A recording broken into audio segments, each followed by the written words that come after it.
Ever wondered why Australians are so obsessed with barbecues? From the iconic Aussie Barbie to the endless summer vibes, there's more to this cultural phenomenon that meets the eye. Join us as we dive into the cultural significance and mouth-watering reasons behind Australia's love affair with barbecues. You better take cover. Oh. Australians and their barbecues, it's a match made in heaven.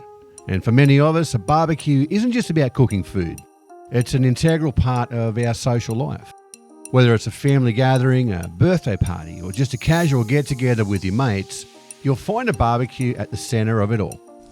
The smell of sizzling meat and grilled onion, the sound of laughter, and the sight of mates gathered around the grill, seeking a stubby or five.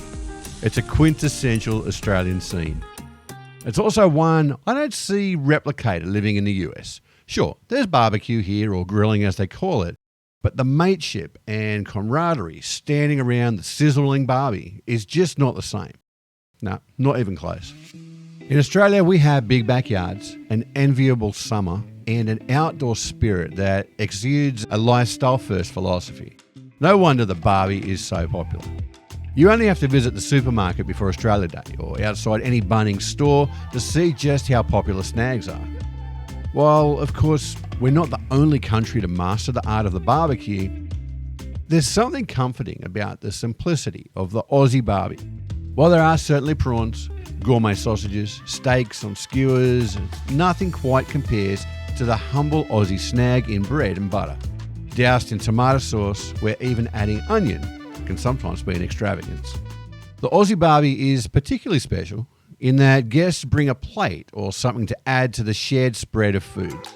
And this makes the Barbie hard to define, as it matches the mixed multicultural diners that call Australia home.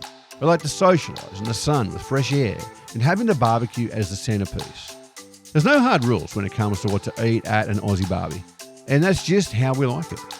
With food, anything is welcome. The bring what you want to grill up rule prevails, and keeping things interesting is part of the fun. Any host who has leftovers the day after a barbecue party knows exactly what I mean.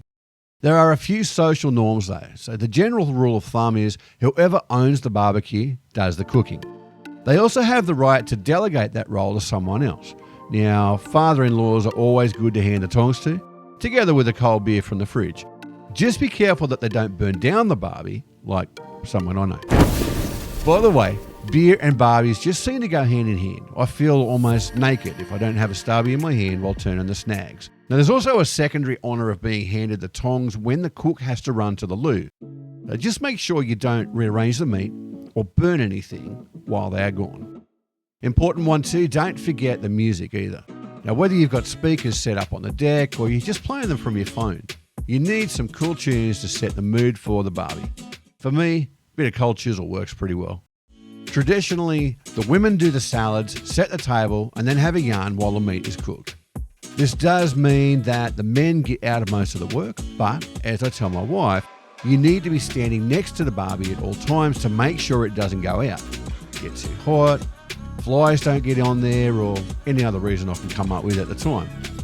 There's something about our connection to nature that protects this beautiful pastime. While the add-on dishes might keep evolving, the snags, prawns, beers, mates and music will live on.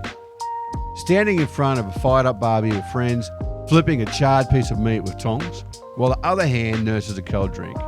It's primal, timeless, and a ritual that's connected so deeply with the Australian living off the land way of life.